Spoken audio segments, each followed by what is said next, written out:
Mums dar galima paskambinti tiesiogiai į studiją. Telefoną matote, kaip sakant, ir užduoti savo klausimus mūsų gerbėmiems kalbininkams. Na kągi, verčiame laidos puslapį, panagrinėsime, kokiagi mūsų kalba televizijoje. Palaukit, aš dar norėjau apie polonizmus pašnekėti. Na kągi, kaip sakant, polonizmus prašytume. Apžvelgnis irgi čia teiraujasi mūsų laiškų rašytojai pastovus.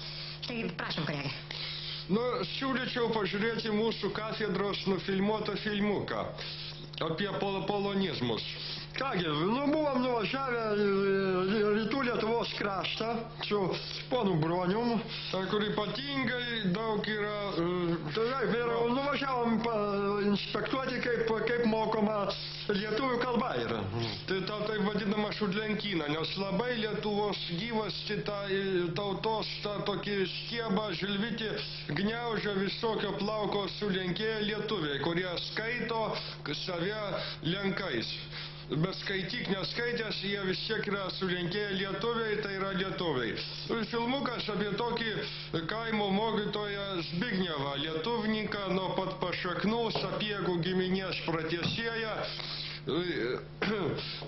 Šviesaus žmogaus šviesus ir kelias, sakydavo Lazdynų Pelė. O Šatrijos papūga jai poantrino: nebereikalo vaikai, jūs mano Lietuvos vilkai, prie audimo staklių augę, motinos vargus užuodė, kaip rašydavo...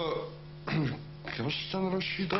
Grafomanov buvo šitas. Va, tai šviesi asmenybė Zbignevas dirba lietuvių kalbos mokytojų ir štai vat jo pastebėjimą apie polonizmus.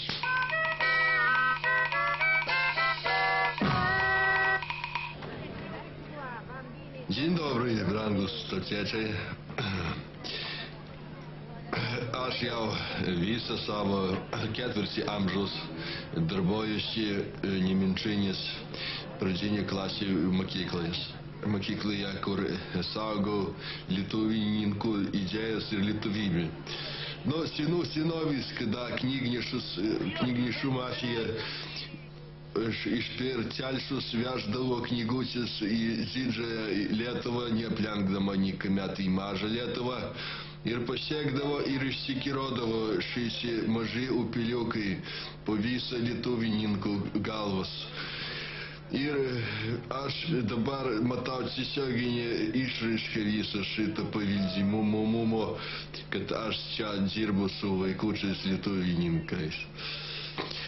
Prašai manis tokį klausimą dažnas užduoda gatvėje: ponas mokytojas, a kas yra polonizmas? Nu, ir aš nusprendžiau netgi atsidariau užklasinį kružoką klasėje, kuris taip ir vadinasi – polonizmas, kur vaikai po pamokos gali nebecivelių susitikimas pasidalinti polonizmais, markučiomis, amfetaminas ir kitas lietuvininkų. Ir pirma pamoka buvo tokia – polonizmas numeris 1. Tai yra žodis parazitas, jisai, priprašom, tokis, skambus žodis, bet nevartotinas. Dar norėčiau, prigrįžtant prie mūsų reikalų, ir Bergždžias atrodo pastangos šitųgi draugų Sinkevičius ir įvairias plauko Matsikanicam, kiek būtų jų padarvati nadėti, nes vis tiek nieko nepavyks. Nes aš privalomai įvedžiau mokykloje Basanavičiaus eilėraščių Nemenčinė kursą. Ir vaikai su vdachnovienium jį skaito ir kiekvieną kartą, kai perskaito, vis labiau tampa lietuvininku. Nemenčinė, Nemenčinė.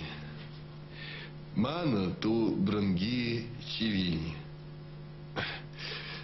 mano tu brangi tėvynė, Nemenčinė, Nemenčinė. Va toks, kai perskaitai, tai, kaip tai prisimeni tą lietuvių senovės būrų Basanovičių ir Mudzinovičių, Pšilšuskį su visą didybę. Čia Zbignevas.